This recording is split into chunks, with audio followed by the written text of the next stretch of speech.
Good evening, everyone, and welcome. We are Random Encounter Productions. I'm Cody Stone. It's not my show. Take it away, Meg. Hello, everyone. Welcome to the Archives. I'm Megan Fenner, one of your co-hosts. Joining me tonight, as he previously said, is Cody Stone, our head GM, all-around badass, and my best friend. We're going to be talking tonight about the shenanigans, the drama, the disasters, the danger that we got up to in our last two games of Monday Night's Disaster and Danger D&D 5e campaign. But before we get started, we have a few announcements, some housekeeping stuff to talk about. First of all, we want to thank our sponsors for our Disasters and Danger campaign, Norse Foundry. They're an absolutely phenomenal dice company. Go to norsefoundry.com. All of our info, or their info, is on the sides. They have these beautiful metal dice. They have gemstone dice. They work with Elderwood Academy to make these really, really beautiful dice boxes. This one looks like a book. You can put your minis and all of your dice in there. If you use our promo code REPRPG, you get 15% off of your order, which is no small amount, let me tell you guys. So head over to norsefoundry.com, check them out, and tell them the rep sent you. As far as... that's about what I got, because then the next thing I do is the archives announcement. Yeah. Normally we do the archives, and the archives is tonight. Super glad to be here. Thank you. Let's, before we jump into past adventures, let us talk about what is coming up tomorrow. I believe we are back in the Borderlands. Yeah, I think we're back on Pandora. So excited for Borderlands 2. We just finished the Firehawk introduction stuff. Yep. So now it is time to rescue Roland. If you haven't played it, it's a good playthrough. I try not to talk over the stuff that's going on in there, and at the same time, we're playing with some people that have never played before. Caitlin Wisser is the primary one who has not experienced any of the Borderlands. So yes. It's a wonderful game. It's great storytelling. It's fun gameplay. Yeah. Cell shading animation is really, really cool. Mm-hmm. Some really, really great characters. And it's us just, tooling around, shooting skags in the skag guys and having a great time. That Why is don't true. you want to come and hang out with us? It's really good. It's definitely one of our chill nights. It's a ton of fun. And it is one that he says chill, like he's not the one running around trying to heal their asses. My God. Yes, it's totally chill. Yeah, if you're stressed out at all. If you're not trying to heal, it is super easy. Barely an inconvenience. But we are going to be having a bit of a schedule shakeup coming in the near future, probably by the end of the month. Because we are looking to launch our PvP League, which is, we have a lot of work to go, but we're hoping that by the beginning of June, the first weekend in June, that leading into, I think, International Tabletop Day is on a Tuesday this year. Okay. So we're right around there. It's like June 3rd or something like that. So at the beginning of June, we're hoping to rope in and make that our big launch project. That'll be for about 2 months, depending on the number of teams that we get every weekend. So Fridays may be in play for that, and so we may be moving around some shows. Archives might move to Tuesdays. Looking at Eric's availability, or we'll see. So just know, other than Disasters and Malifaux, the rest of our schedule is a little loosey and or goosey. So keep an eye on our social stuff. All of our links are here. Yes. And I'm gonna see if I can put some up. I think I did it. Yeah, there it is. Oh, I don't even have chat up. I got it. Look at that! Exclamation point! Social. I'm proud of you. Okay. Yeah. So Jess, Yeah. do we have anything else? I think those are the big things. I think Whistler is still doing some Sunday adventures Is she in back this Hades. weekend? I think she's back this weekend. Okay. This weekend. And she may be joining us on Malifaux, which is super exciting. All right. Yeah, she was just finishing up something on her own channel, Crimson Shield, I believe it is, on Wednesday nights, and she expressed an interest, so we would love to have her come in for that. That one is a bit more episodic. We did just finish. It took us 2 sessions in a month because the calendar is the ultimate enemy of any tabletop RPG. But it was supposed to be a one-shot. So we just finished an adventure called Bad Blood from Weird Games. We have really been enjoying their stuff. If anyone can make a one-shot stretch, it's the people here at Random Encounters. I remember doing Cthulhu one-shot that lasted 3 weeks. So, yeah. Yep. That is our specialty. Sorry. So good, yeah. So keep an eye out on our social media. If you're a member of the Patreon, you get an invite to our Discord, which is always good fun. But then you're always kept up on the loop as far as what schedule stuff is happening. So yeah. So there. So let's get into it. Mr. Yeah, come Stone. come on. There you go. It's a Caitlin. Caitlin just running appears. by. She's grabbing a green screen. Let's see if she can run back with the same explosive fervor as she. Oh god, she's gonna hit me. Oh, you're gonna hit the lights. Oh no. I did, but I'm sorry that I did. Okay. This is amazing. This is some Keystone Cop nonsense, and I'm here for it. Yes, it is. Yes, it is. You can't do slapstick in the 21st century. It's yeah. Did you hurt yourself? Oh god. She says no. I don't believe her though. She is a very convincing actress, That's true. especially when she's in pain. Yeah, that's it. Oh, thank you for whatever goodness just happened right there. Let's see. Tell them. Follow. Thank you for the follow. Oh hey, there you go.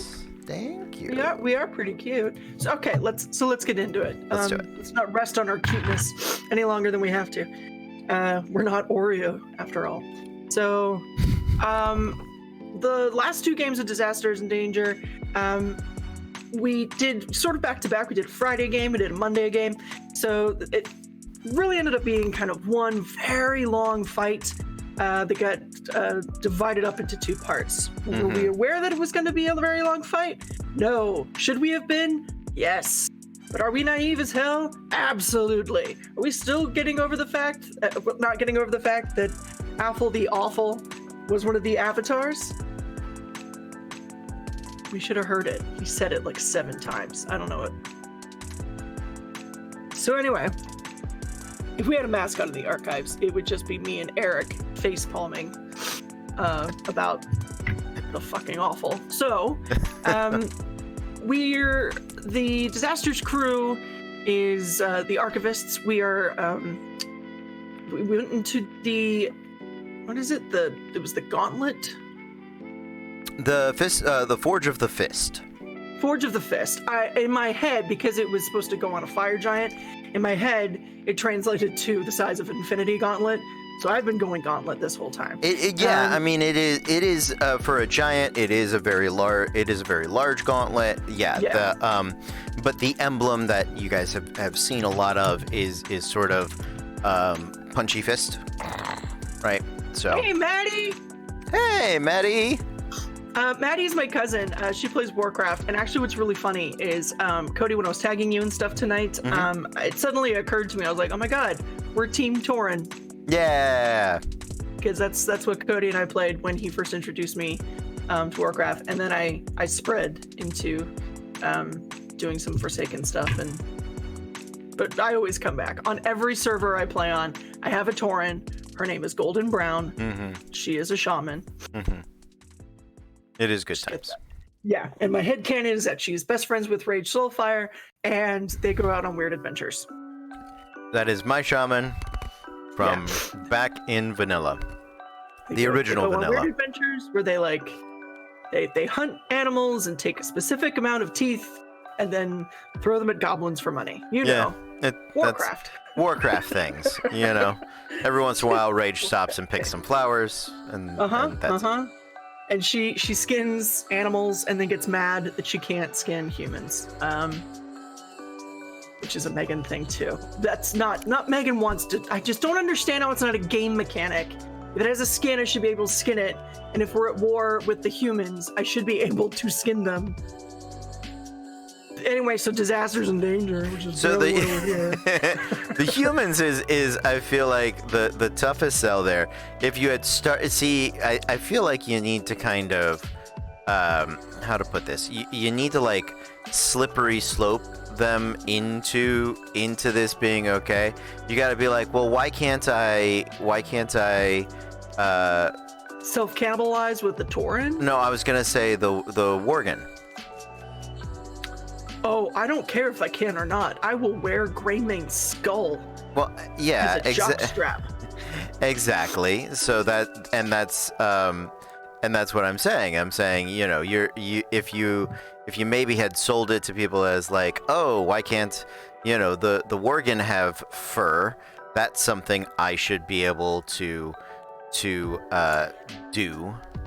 And I can't remember if you're killing Worgen, and obviously it's not PvP, but like in game, if you kill a Worgen, do they die in their Worgen form or do they revert back to human? I think they die in the Worgen form, because I think as soon as a Worgen takes damage, I think they just flip. I think they're like, what? I'm angry. Worgen. Maddie's helping us out with the specificity. Thank you very much. She is a lion, so she would know. Well, there you it's the only go. thing that's wrong with her. Something had to be wrong with her. So, anyway, disasters and danger. So we're in the Forge of the Fist, where a small herd, a grouping, a flame burst, whatever you would call the family group of fire giants, has been subjugated by a dragon, we suppose, but definitely some dragon kin using ogres as muscle, having them work the forge to create armor for ancient dragon. Is that what it was? So yeah, the dragon armor that you were seeing being made is so yeah, probably an ancient dragon. It would be an ancient brass dragon, or an adult or very old red dragon. So red dragons and gold dragons have traditionally been, and maybe sometimes silver, depending on the edition, have traditionally been like a slight, sometimes the size category slightly bigger. Whereas some of like white dragons are usually the smallest. I believe copper dragons are on the smaller size as well. Then there's green, which are pretty average. Black and blue are pretty average. Silver's pretty average. They're like in the middle there. Brass is, I believe, pretty average. I think copper's the smallest of the metallics, and I'm always missing one. Bronze, I think, is in the middle there. So yeah, so it kind of depends on is Capamon doing what he should be doing? Capamon? Yeah, our little buddy here. He's not. He might need a refresh. Let me see if I can. Oh, he's not eating. Are you sick? Maybe he's sick. Maybe he is sick. He doesn't speak yet, unfortunately. No, he says hi when people come and go, which is nice. Cute. So, while he fixes Capamon, why is he called Capamon? That's just the name he got when we got him. Oh, okay. I was like, I thought we were doing a campaign to name him. It's like, why did we? I'm not mad about it, but why did we settle him now? I would love to. We should do something to name him. I'm on board. He just until it says something different in the thing here, I'm gonna go with I'm Hey, gonna that's go with fair. what's said. That is absolutely fair. Can I refresh you? Yes. So, we had freed one of the fire giants, and we're on our way into the mine to free the rest of them. Treasure, with her new tattoo of Mark of the Masquerade, did an absolutely amazing job distracting the foreman and his bodyguard buddies. By disguising herself as Dragonborn, she speaks Draconic. She threw out the Nightcrafter name, acted like the Karen that her mom is, and absolutely demanded to speak to the manager. It was breathtaking. It was everything. And it worked. It distracted them long enough so that we could lure them away from the rest of the sort of mining area, got them by themselves, kind of wrecked them. It wasn't a fast fight by any means, but we did take care of business. It was nice. It was solid. However, battle does make noise, and whilst that happened, some of the Dragonkin overseers, who were on a higher bit of the mine area, had heard the commotion, saw what was going on, and began ritual casting something that we didn't see. We didn't notice until it was all over. Saride delivered Talroth up to the ritual circle so that we could try to stop them. And Talroth, with incredible speed, dispatched one of the overseers. However, by killing him, it managed to spill blood into the summoning circle. The other overseer bit off his own arm and chose to bleed out, offering himself as a sacrifice to the rest of the circle. And we picked up on Monday dealing with what we had accidentally blood dialed at the end of Friday's game, which turned out to be sort of a simulacrum made up of the leftover bone scale dragonkin material of the overseers, of a dragon being named. We get him back? Is Capcom back? He ate. He ate. Oh, he's eating. Yay! He's eating. What is this? What was this stupid dragon's name? Rimrise. Thank you, Rimrise. Gesundheit. So we fought him in sort of like this weird. In my mind, it kind of felt like, when they first see Ultron at the party, and he comes sort of limping out and stuff falls off, and then they throw the hammer at her or something, and he explodes, and then all the rest of the Ultrons. It was sort of like that, because he was definitely cobbled together with parts from these two overseers. That was really just to get him through the door. Yeah. And then once he had, he turned into, I'm assuming that was his actual form. It was an exaggerated, like a middle between a Dragonborn and a dragon, a Dragonkin. Yeah. So one of the things we talked about, we've definitely used the term. I've used the term a lot, Dragonkin, and Yes. What does that mean? Yeah. So to kind of try to explain it, so we definitely have the true dragons that are traditional in D&D: 4 arms, 2 legs. I don't know why. Big head, little arms. Yeah, I don't know why. What is it? The Hobbit and Game of Thrones decided Why they that have wyverns? Yeah, they made wyverns. That's a wyvern. If it has 2 legs and 2 wings, that's a wyvern. Yep. It has 4 legs and 2 wings, that's a dragon. Yeah. Very important distinction. So Dragons need to be sassy. You can't sass without hands to do this. right, yeah, and it's just it's just a little awkward to try to do that with wings, as as what you're doing. So there's definitely the true dragons here in Lickdracht. We have seen Dragonborn that are dedicated to them, And so Dragonkin is a campaign-specific term that I've utilized for what is a near true race, a separate hybrid race. That is dragon half dragons existing in long term, or half dragons that are half dragon born, right? So they are more draconic than your traditional dragonborn. Traditional dragonborn tend to have muted colors, whereas half dragons are sort of just bipedal dragons in most ways, right?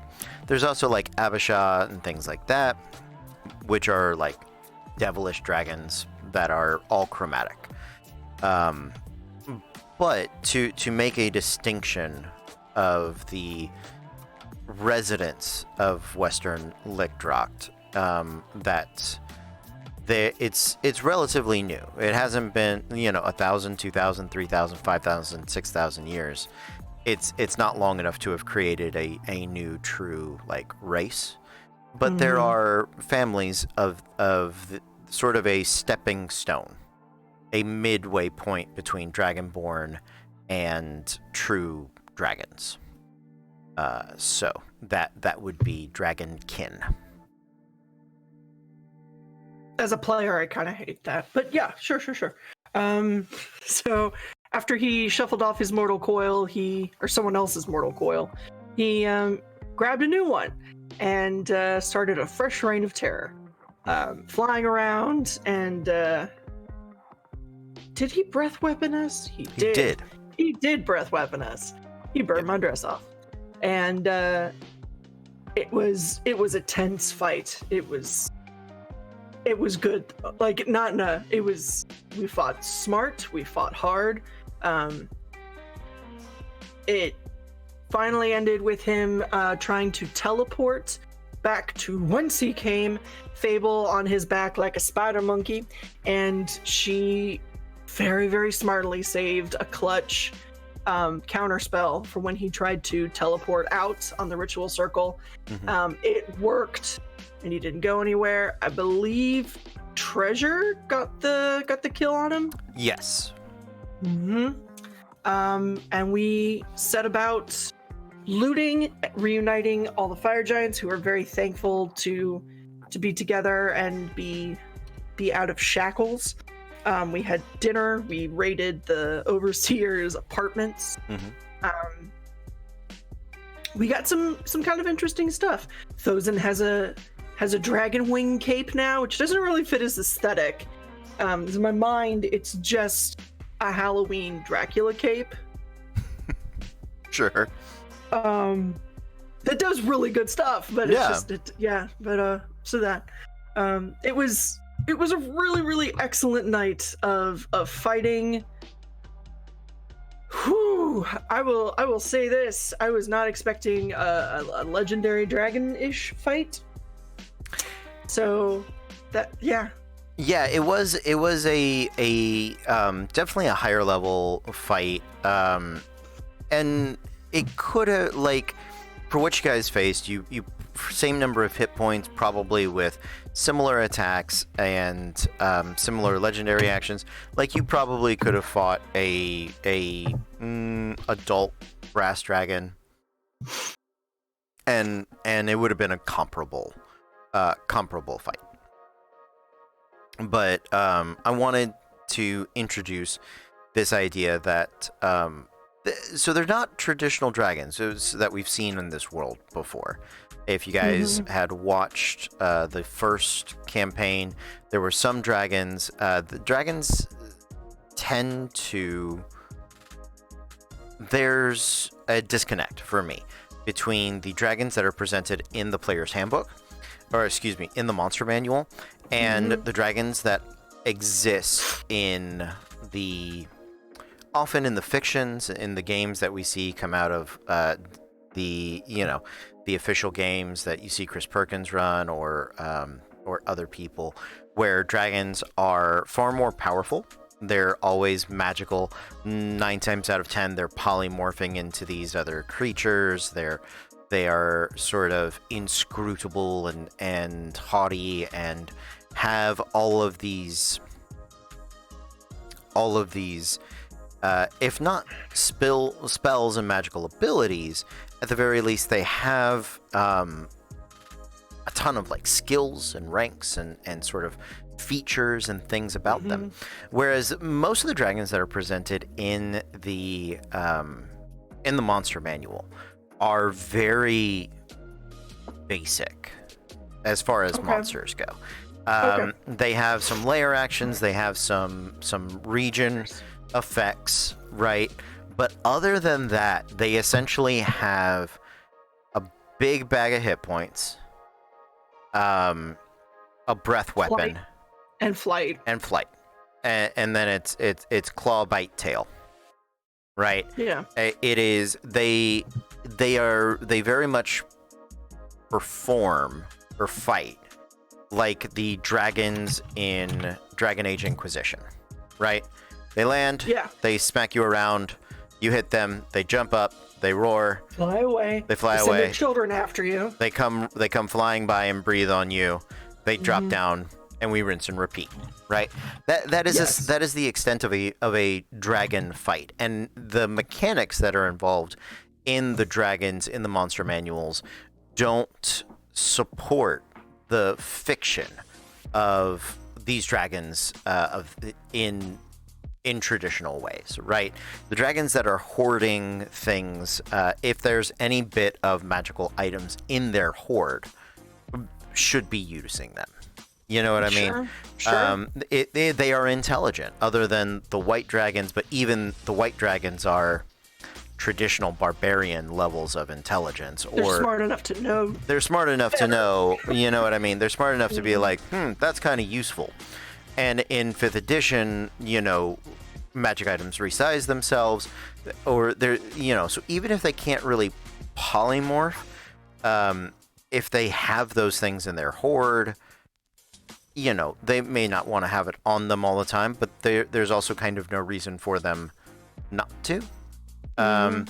If they are, we talk about the green dragons usually being manipulators, these red dragons being just, huge forces of rage. The black dragons are, corruptors, and all of these sort of very interesting traits to them. Whereas the stats all portray them as bestial white dragons, as, creatures of instinct, and as, just out of curiosity, like I'm gonna pop up the monster manual here and take a quick look at just the intelligence rating on some of these dragons. You would be surprised. You would look at it and go, wait, really? That's how smart they are? And you're like, yeah, that's how smart they're supposed to be. And now it's time for everyone's favorite game at home. Are you smarter than a dragon? Exactly. So, just looking at, here we go. Pulling up some monsters here. I'm not even going ancient. Like, I'm just doing, let's find an adult, black. I didn't even go red. The reason I didn't go red is they're usually the most difficult enemies. An adult black dragon has an intelligence of 2. Excuse me? 14 for a +2. Excuse me. Oh, I was like, what? Yeah. Okay, that's about where Saride is. Right. And so for them to never, for them not to run away, for them not to plan traps, for them not to have foresight, you know what I mean? And not even supporting the fiction of what these dragons are and what they are supposed to be. You know what I mean? That is,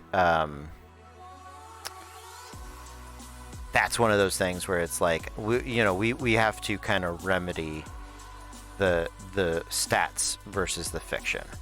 A red dragon's intelligence, an adult red dragon is 16.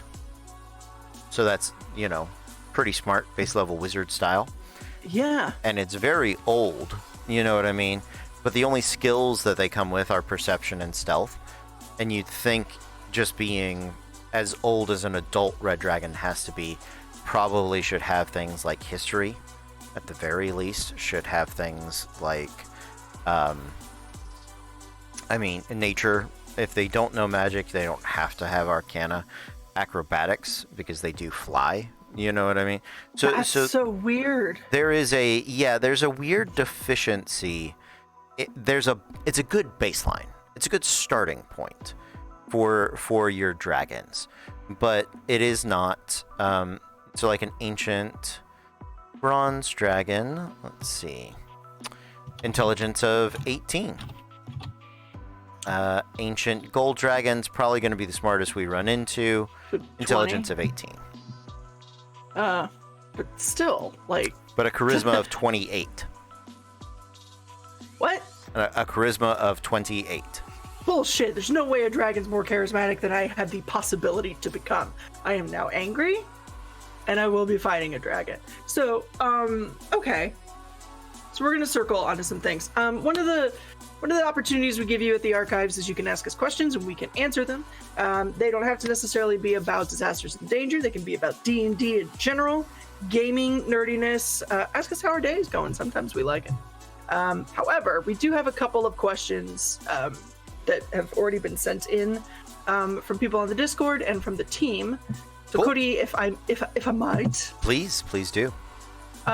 So first of all, this one is kind of a comment, and it's from me. So I found a TikTok where it was making fun of an adventuring party for trying to sleep with the BB, with the big bad guy. Mm-hmm. BBEG.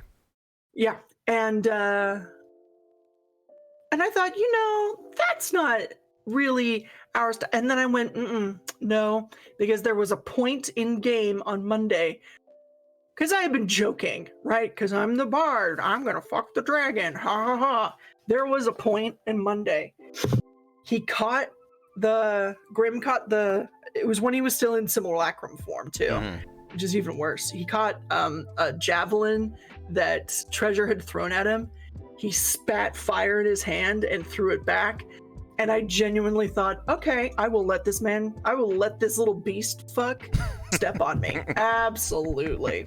It's okay. Everybody go away. We're going to roll around and take care of this. I will parlay with this nice little falling apart nightmare person.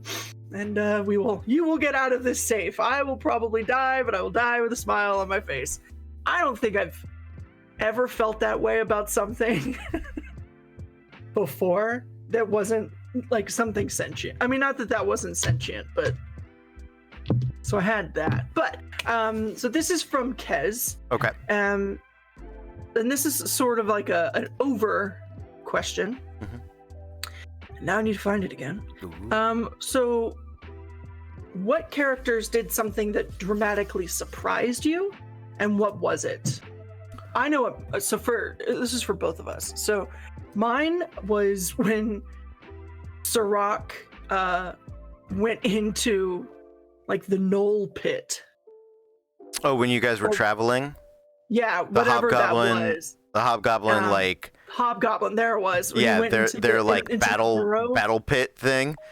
Yeah, and tried to parlay with them, and that didn't go well. That is a big moment that definitely stands out, because Eric is usually a very thoughtful and cautious player. Well, and he's commented on it on the show before. He said that in that moment, he's like, I keep getting stuck in playing Hrothgar, which is his character from our last campaign. Right. Hrothgar was a gentleman and a diplomat and a very big talker. And he's like, but Sirach isn't. Sirach is scared. Sirach is not charismatic, and he's not that intelligent. But he said, I definitely went into Hrothgar mode. He's like, no, it's fine. I could go in and talk to them. And he said, and then once I got there, I went, oh, hell, no, I can't. What am I doing? I'm Sirach. This is ridiculous. There's just the rest of us on the other side going, we don't know. We don't know actually what's going on, so I guess he's okay. We're just gonna stand here with inaction and watch as Sirach dies. There have been a few different moments that have caught me by surprise. I do think the moment in the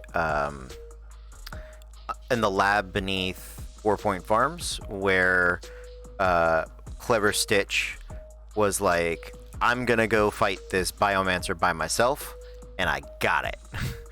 and bless him, he did better than I thought he did. He would. He made some saves, and he made you pull out Chromatic Orb. Yeah, the biomancer, like that's another thing when you're looking at monsters coming out of the supplements, is that if they are mages, their hit points are laughably low. Yeah, it is, and if you have a well-tuned fighter that is designed to hit, and archers are very good at that. They get the archery bonus, right? A high dex, and with sharpshooter. He was smart and took the melee shooter feat. So yeah, and it is in my mind most of the time, just because the players that I play with are usually very mechanically sound, and if they are, thank you. You are, and at their worst, the players I play with are mechanically average. No one's mechanically deficient, right? Nobody, nobody's making bad choices. You know what I mean? And it's unfortunate that there are some, no, I wouldn't say bad, but there are some suboptimal, and then there are some situational, and then there are some choices that are like, that is rarely, if ever, going to show up. But you want it, you take it. But most of the players that we have, you know, are mechanically sound, above average to extremely well tuned. You know, I think not quite min-maxed, but I'm thinking about the table. So I know Mars and Kez both DM. Matthew's never DM'd, but he has played. He's like 12 years old, so he's played, I think, the majority of his life. He's very mechanically minded. He's very mechanically sound. Eric DM'd. I know he DM'd the Wendy's game. I think he may have DM'd before. Cole has DM'd for years before he got to us. And Cole enjoys building mechanical characters as like a hobby. So does Caitlin. Caitlin doesn't. Hers are not mechanical. She enjoys creative synergy. Yeah, very thematic. Yep, and she really, really loves. It's like finding the perfect outfit. She loves perfectly accessorizing a character with stats and feats and spells and rigmarole that make it feel exactly how she wants, which is honestly breathtaking. Like that's not an easy thing to do. No. So yeah, like now that I'm thinking about the table, we're and then there's me. But yeah, like mechanically speaking, it's over half of the table has been behind the DM screen. So I think once you've run at least one game, it becomes a little bit easier to go, oh, this is what these buttons do. You know what I mean? A little bit, yeah. It's definitely seeing them from a different angle. But there have been those choices and moments where seeing stuff like that happen and going, I don't know if you're gonna get out of this one. Oh shit, you're doing great. Okay, cool, go. You're doing fine. Why am I worried?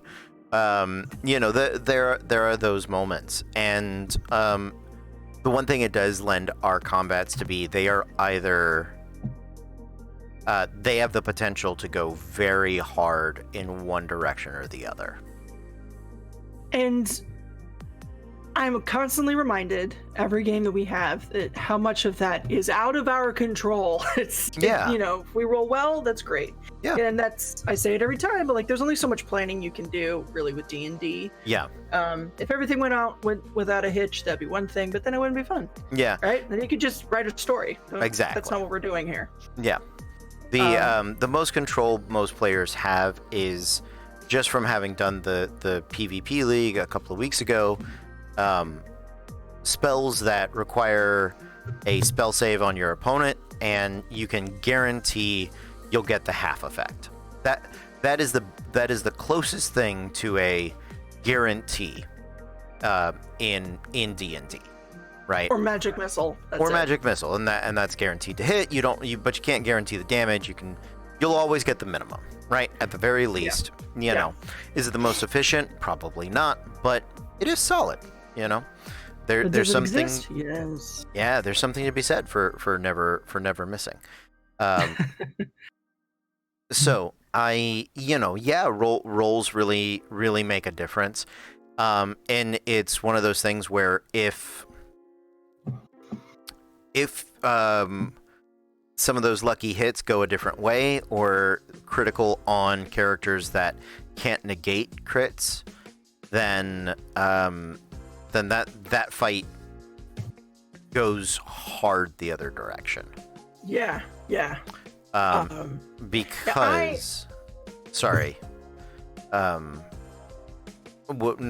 I was trying to think if there were any other character moments that really surprised me.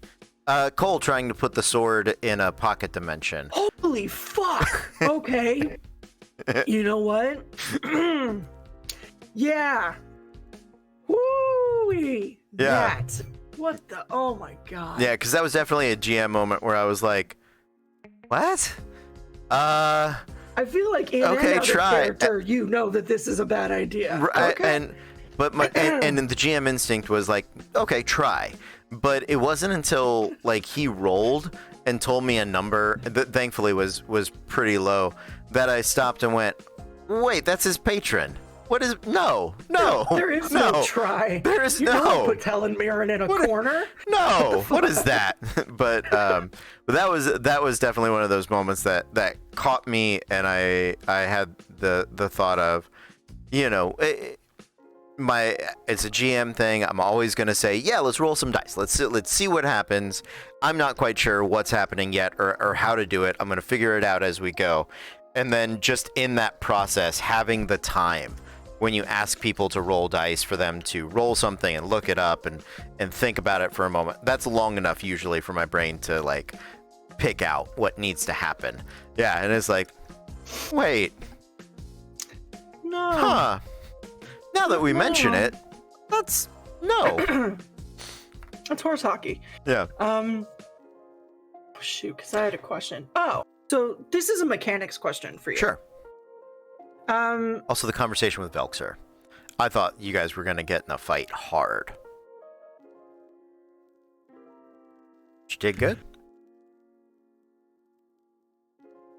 I still think you were being very nice to us, and I am beyond thankful. But boo! You guys did good. Yeah, we did good. We did good. So I apologize. Okay. Your question, please. Okay. Just having flashbacks. So, as a player, I find them terrifying. How daunting are legendary actions for your creatures?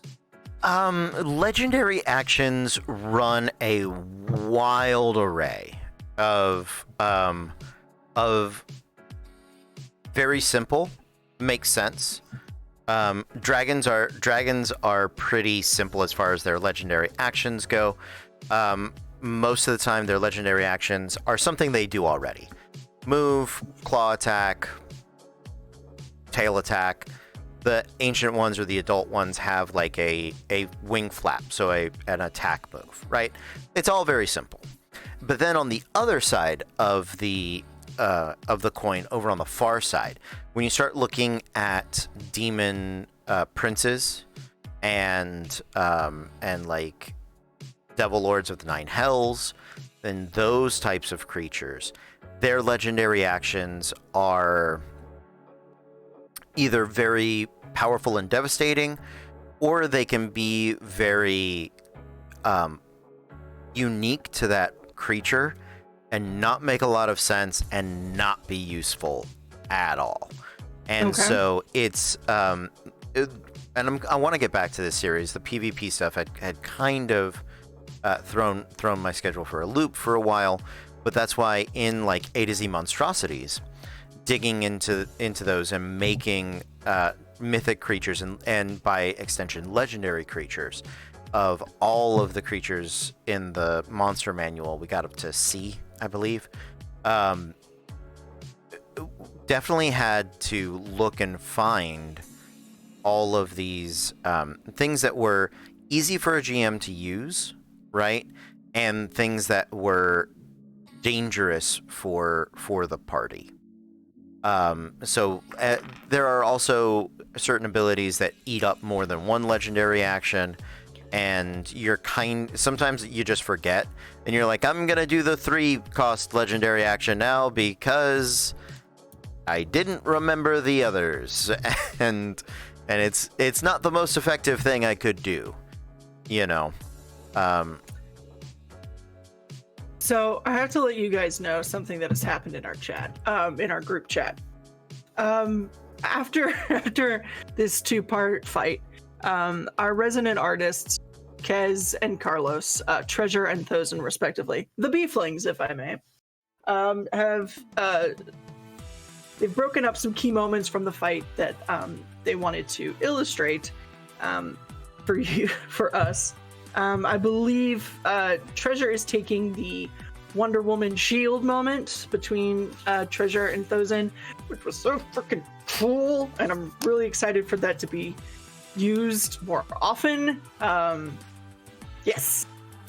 And Carlos took Thosen shield protecting Talroth and Saride from a flame attack, during which Saride got some of her dress singed. And he just posted the updated version with all of the characters in it. And y'all, you're gonna want to be on our Discord, because when that picture drops, you're gonna want to see it. Saride's face is a thing of beauty and a joy forever. It is quite the face. It is a perfect pause sort of face. Oh, God bless. Yeah. We're also just really fortunate to have such stupidly talented people on the team. Tremendously talented. So yeah. Fucking Carlos. I think that might be it. Do you have anything, Cody? Do you have any questions, comments, or concerns? No, I think we ran into, for that, I think the fight went very well. I think we've also been exploring recently the,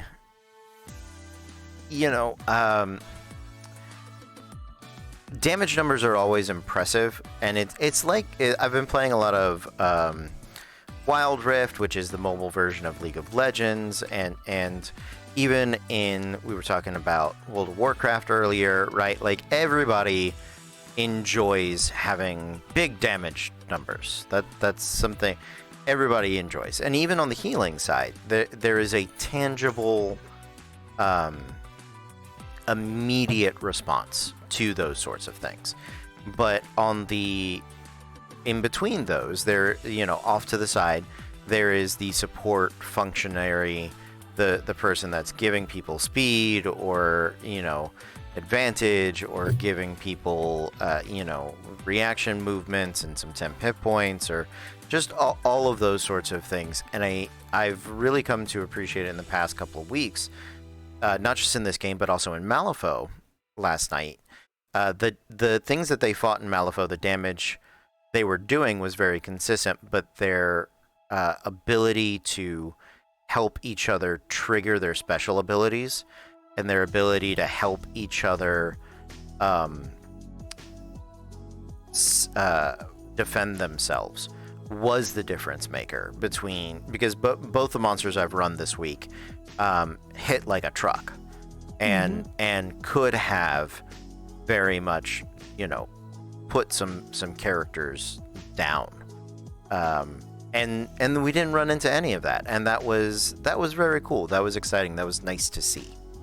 So, okay, then I guess I have one last question. If you had, as Screebers, or what have you, if you had a note for the Archivists on how they could team better, what would it be?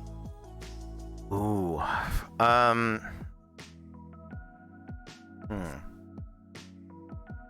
So the big challenge with the I said it as Screebers, please. I'll get there.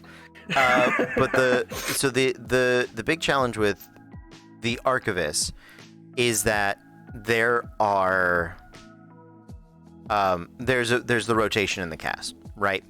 That is obvious. What I would do if I was in the cast is I would pick a teammate or a couple of teammates, right? And use those to set up tag team maneuvers like Shield, like the Shield, yeah. And it doesn't have to be quite that on the nose, but for instance, if you are in a more traditional combat than what you were in this past week, right? Face stepping or moving Treasure into position is tremendously beneficial for her because she's not fast. She has nothing that will improve her speed, right? But also having somebody that can call the plays, right? And having a playbook. You guys have continued to work well since you've left the Dorian's Dawn. Not like you were terrible there, but there's been a noticeable improvement the whole way through. You know what I mean? But there are definitely times when characters, you guys sort of do the combat equivalent of the when you walk at somebody and you're like, oh, I'm gonna yeah. All right, I'm gonna stay still. All right, you stay still. You said no. You said you know what I mean. Like Yeah. it's that where somebody's like, all right, I got to get in there to help Tauroth sneak attack or whatever it is, right? And then somebody else does it, and you're like, I don't know if I should still do the same thing now. You know what I mean? And sometimes having those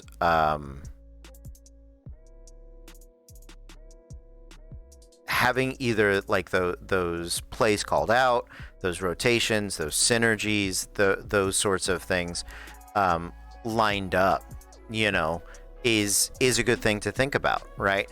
Where if and it kind of depends on like who's there, but it also has to be a decision of the group ahead of time, right? Like your composition that you guys had on Monday night, right?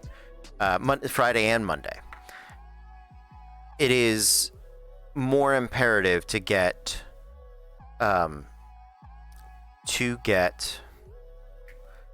Treasure and Thozen into melee because they have the armor class to support that. But for that to continue to be effective, we sacrifice having Tauroth in melee, right? He can still sneak attack in from range, and while he's traditionally a melee combatant, he does have a short bow. He can give himself advantage. He can also get there faster, and that's the thing I keep forgetting is that Tauroth has the speed, and Because in like my head, it's always let me get him there, yeah, and then I'll be there with him, so he has automatic sneak attack. Now I need right. to start bringing. I Well, just need to start bringing my boyfriend to my fights. well, and we talked about it for Friday night. I think moving Tauroth was the right choice. You know, it because he could get up the cliff, right? If you had been able to face step completely the full 500 feet, like into the circle, taking somebody else would have been better. But anybody else you took would have spent an extra turn trying to climb that cliff face, you know. And it's different but compare that composition to, say, having Sirach and Clever Stitch in the party. They are skillfully ranged. You know what I mean? So now Tauroth is probably the better choice to be in melee because he can uncanny dodge, and he needs somebody in there that can help him get sneak attack. You know what I mean? Putting Fable in a position where she can blaster cast from far away without risking her Fire Nova on people should she go unconscious. You know what I mean? Her positioning is also key, but it's very different. It really depends on who is in the party, you know? And if you're having multiple fights in a day. You know, Olaroon, if you only have one fight, Olaroon has his wings, he'll figure it out, right? But if he's already done that for the day, he's suddenly again in the boat of being very useless without being able to get in range, you know? So it's because your comp changes so vastly different, right? Those in a party with Olaroon and Treasure should be in the back to heal and support. Cast. You know what I mean? Whereas Thozen in a party without those two and with Tauroth should be in melee to hit and support that way. You know what I mean? Clever Stitch can tank, but that's if it's him and Sirach and the casters, then yeah, he's your tank. He's got to be up front. He can shoot in melee. At no point should Sharide be close to anybody ever. Well, she has to get in there to heal, you know. And I think one of the things that you made good use of this past week was the guitar, the Cittern, the whatever that thing is. The thing that lets you cast fly, right? Yeah. There are some support spells that I'm surprised the party hasn't looked for or dug for. Like, you guys have never cast haste, as far as I know, and I don't think anybody has it. I mean, you would probably be the one person that could get it, unless maybe Thozen. You know, I don't know what his spell list looks like. Probably not. It's a wizard or bard spell. But like haste is one of them. You know, it's who is going to Fable's a blaster. She has primarily blasting spells, but in certain moments she can do lockdown things, like she was trying to polymorph on Monday night. And that worked. Man. And knowing whose turn it is to polymorph or lockdown. But if you have Clever Stitch there and he has the bramble arrow, right? That's like they're gonna hurt every time they move. Now he's doing the lockdown job, you know? I think with the rotation of characters that you have, you guys do a great job of working together. I would say, you know, create mini playbooks or like mini synergies so that you can, when you're with this person, you know you're going to try to do this. You know what I mean? That's actually a really good idea. Yeah, it's just from playing what was that? Storm King's Thunder. being a rogue and having enough stat to sort of get myself into all of those situations and be able to be participatory in most scenes, even if it's not, being in charge of them, is knowing your other players well enough so that when they zig, you know how to zag. That's the key, right? And some zigs are very predictable. Treasures is very predictable, right? So knowing what she's gonna do or what she wants to do, right? And have those. I think that having those moments in character is very cool. Talking about superhero movies because of the shield thing, right? The communication in the scene, I think, was wonderful. But you also go back to Wonder Woman, the first movie, right? And one of the things that makes that moment such a fun and iconic thing is that there is a call for it. There is a communication on the battlefield. It is a maneuver that has been practiced. They understand if you say shield, you go down and you bounce. That's what it is. Yeah. And Steve was smart enough to pick up on that and knew that if he said Diana shield, she would know what the call was. Exactly. Whereas you have it in Avengers, which is I think what they meant to do, because that's the gift that got put in chat. It's in the first Avengers movie. Yeah. When Steve, again, it's Steve. Steve puts Black Widow on back of the Chitauri, whatever, zoomy thing. Yeah. I'm using technical terms here, guys. Don't come for me. I'm a real comic nerd. The Chitauri zoomy thing. Yeah. And they have a brief conversation about it because it's new. Yeah. Also, you watch, and I think because this was after, what was the Avengers video game that had come out right then, and you could cross combo with people, because one of them is because they do it in the Avengers fight where Stark, Iron Man, hand blasts at the shield and it bounces off. Alliance. There it is. Yeah. Those games were very fun. They're the Diablo isometric beat 'em up games as you go. And you could play up to 4 people, and you had ultimate combos, right? Where Iron Man would do the uni beam at Steve Rogers, and it would bounce off the shield and hit a bunch of people. I find those communications, both in character and out of character, to be tremendously fun and rewarding, and even a brief conversation ahead of time, right? In the Avengers movie, all right, Thor, Tony, you guys going up top and go cover this street and turn back around. We're gonna stay on the ground and save people. Hawkeye, go look at people. You know what I mean? Like Captain America essentially calls the play, as it were, right? And having somebody that the group can either trust to do that, or in the midst of doing things, having those moments to call are, I think, rewarding and exciting in a certain way, right? And it's not that everybody's going to get along. Like, having played, like I was saying, Wild Rift and Tristani Bigate, thank you. Hey. 2 years. Woo. Whoa. Hey Tristan, how you doing, buddy? I think that's as long as we've been here for 3. Slightly, yeah, but that's still amazing. That's great. So awesome to have you here. Yes, big love.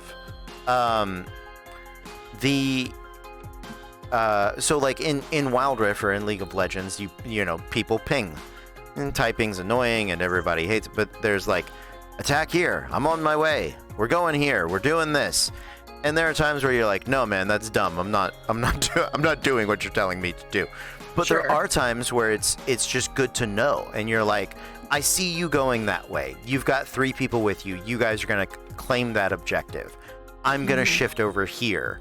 And being able to sort of feel that flow of the battlefield, you know what I mean?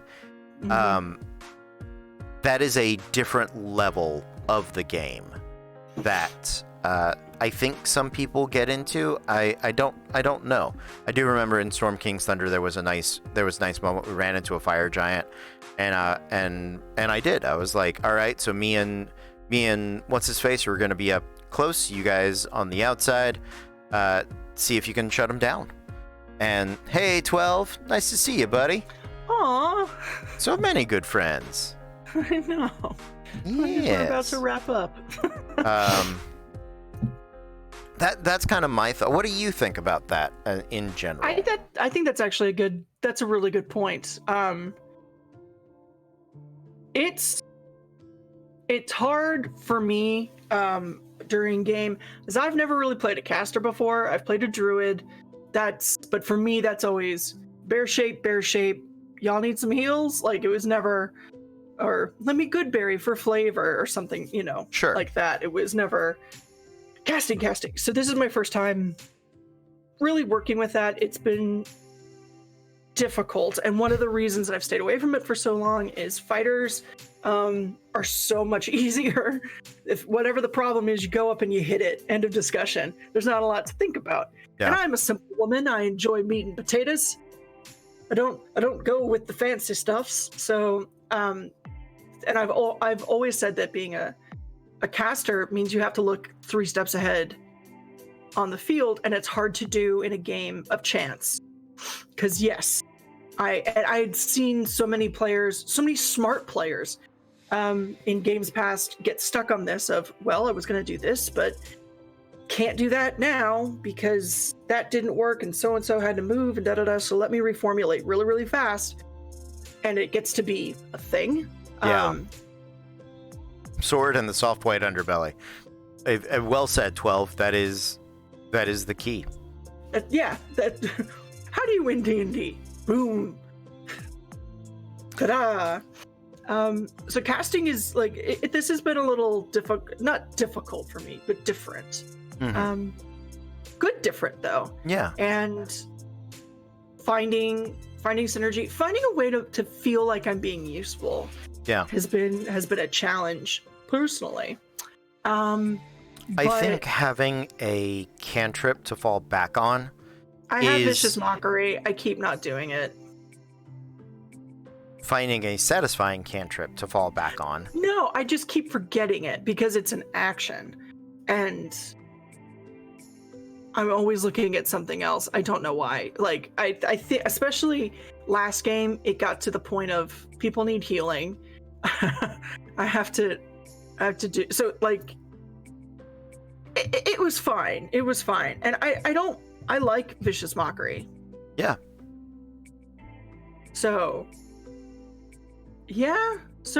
I think come next level up, which hopefully is coming soonish, I'm gonna, because I always do this every time, I will get to a point where I've picked my spell list and then I'll go, okay, I can't decide between this, and I'll put it up in the chat and be like, guys, help me. I think I may be a little more, I don't want to be character by committee, because if you guys tell me something is a good thing to play, that's great. If it doesn't gel in my mind, then I won't use it. Sure. But I think, because I have been having some issues recently about my usefulness and stuff, so I might be coming to you all for help in my time of need. So I just don't want you guys to die. And that's sort of one of the other things I was talking about is that, I think you were having a good chunk of usefulness that is not as immediate to see. And I think that's it. Yeah, like I'm. It's one of those things where you have to be looking for not necessarily the long term, but looking for assistance and end results that are not. I'm looking at the Bard spell list right now. That are not. Like, I'm not gonna ever get the kill on something. I'm not looking for that, right? Sure. That's not why I'm here. So finding the ways that I can be,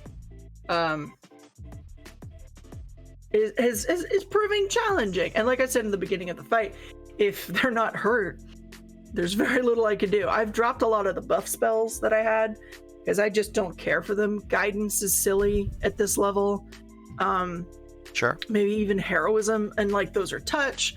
We weren't close. This was a thing. And if I'm close enough to touch you for heroism, I might as well just cast Cure Wounds. So like in my mind, there's a lot of stuff. I absolutely hate concentration spells. I try to keep them off my list as much as humanly possible, because that was why I don't like playing Cleric and Paladin, is because 90% of their spell list is concentration. Same thing with the Druid. Yeah, what I would say is if you have you might as well have at least one concentration Yeah, and spell. I do. You know, yeah, I mean, whatever it is. I'm not saying that you don't necessarily like concentrating on fly. Concentrating on fly is a great thing, but like heroism, just because you mentioned it, being immune to being frightened is, super useful right there. Yeah. Counter charm is pretty good because that gets everybody. It does. And I realize that's not immune. Yep, that is a good way to do that. Hideous laughter is a good debuff to make one person flop to the floor and roll around laughing. And I think I have it. There are those sorts of things. Thunder Wave is a solid one if you wanted to throw that on the list. Full strength and stuff, those are excellent. They are bard spells though, like because I think that's enhance ability. It's pretty much a cleric exclusive. Yeah, because those enhance them. And he uses them. Yeah. God bless. Yeah. You do have some other ones that are a little exclusive to you, like Crown of Madness. Is you and Wizards, I think. That's one where you basically charm the enemy into attacking somebody on their team. Yeah, no, I know what it is. What level is it? Level 2. That's weird. Okay. Oh, you do have enhance ability at second level. Yeah. Heat Metal is a broken spell. It really is. It is broken. It is concentration. It's guaranteed damage. It's frustratingly broken.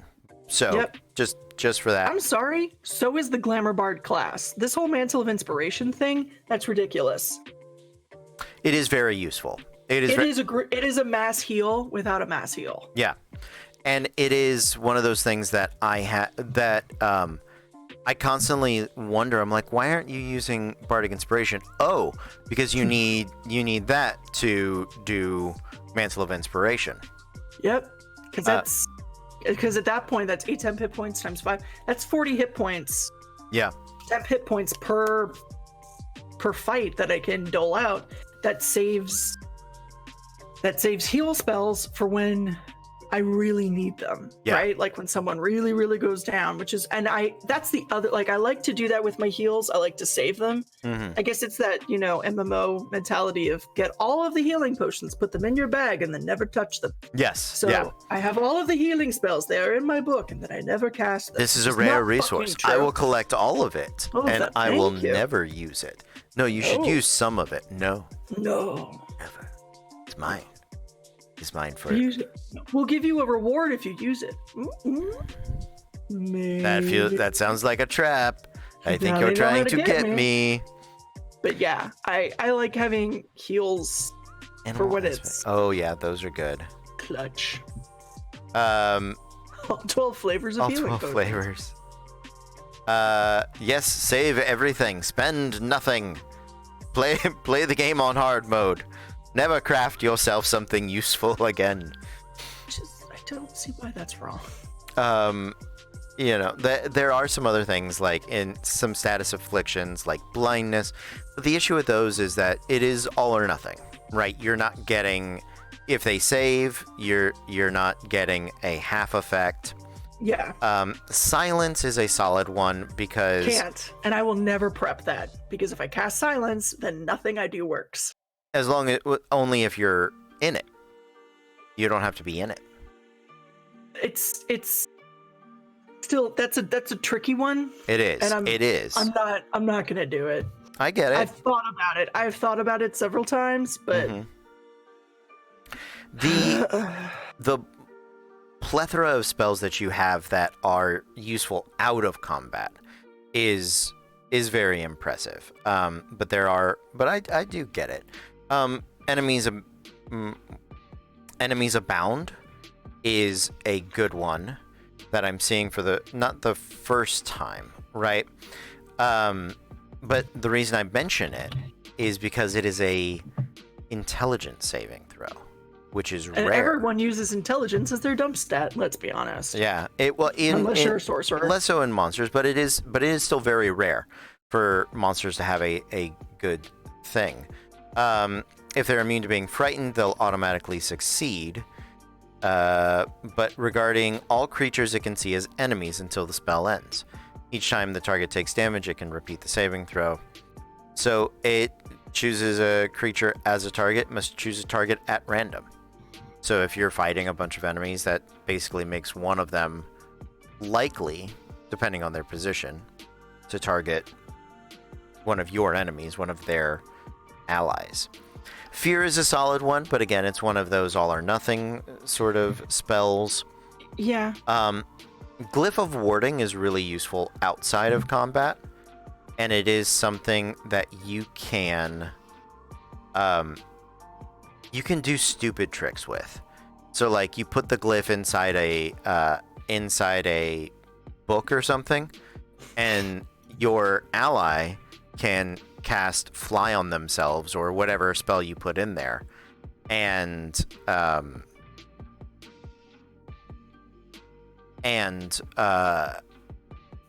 they'll concentrate on the spell for you, which is super useful because fighters don't have to concentrate on anything, so make them do it for themselves.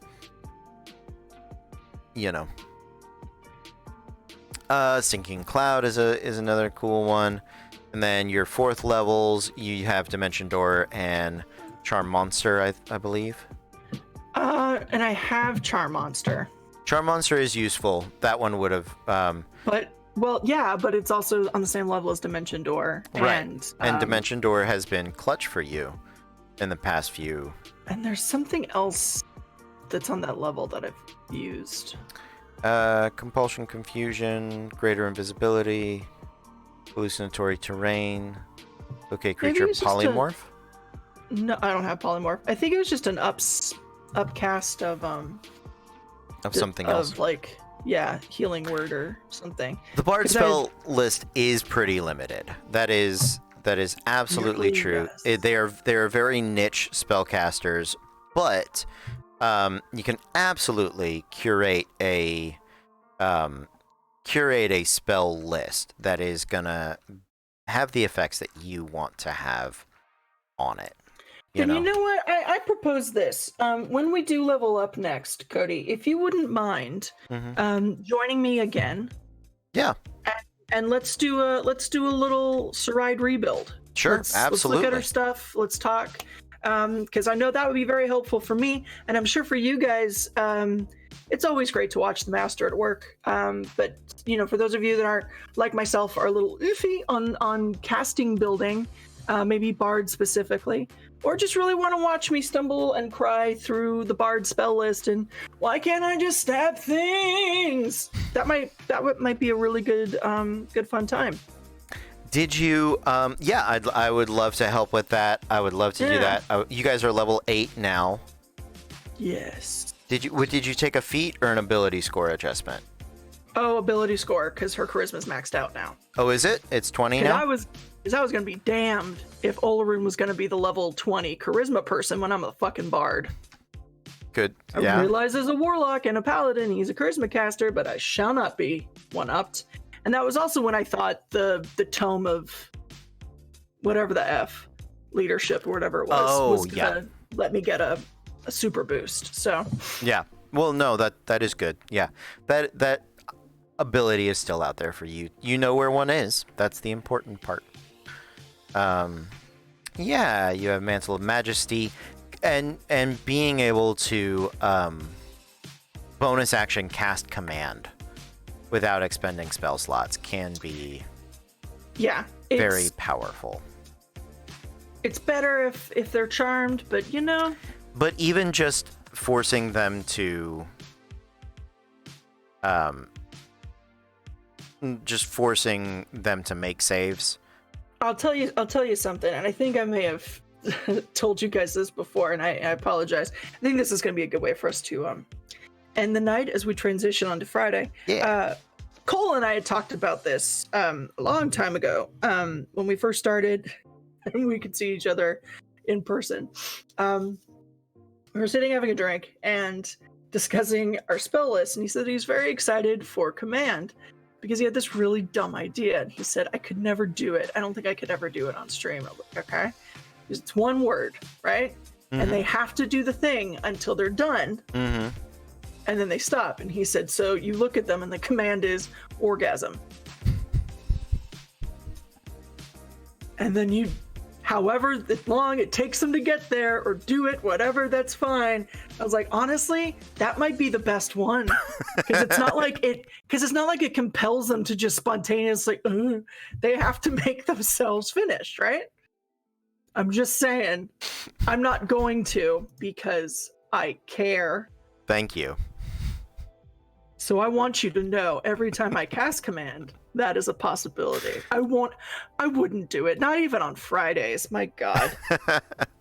Well, mainly, I really appreciate that. I love you. I think you're a very talented man, an amazing voice actor, a wonderful actor.